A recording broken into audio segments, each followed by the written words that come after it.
Malkapuram ఎస్.హెచ్.ఓ.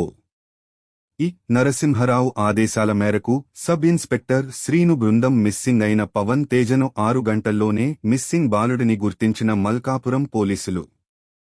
Malkapuram police స్టేషన్లో CR no 101/2026 US boy missing case నమోదు చేసి మిస్సింగ్ అయిన బాలుడిని 6 గంటల్లోనే మల్కాపురం పోలీసులు విజయవంతంగా ట్రేస్ చేసి గుర్తించారు. మద్దాల పవన్ తేజ 15. తండ్రి శ్రీను. నివాసం క్రాంతినగర్, మల్కాపురం.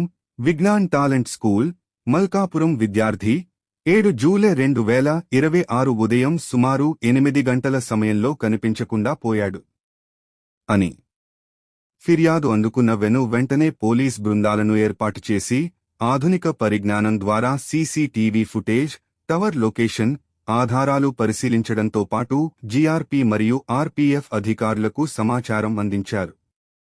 దర్యాప్తు సమయంలో బాలుడిని విజయనగరం రైల్వే స్టేషన్ వద్ద సురక్షితంగా ఉండడం గుర్తించి బాలుడను అదుపులోకి తీసుకున్నారు. అనంతరం అవసరమైన విధి విధానాలను పూర్తి చేసి బాలుడిని కుటుంబ సభ్యులకు అప్పగించారు.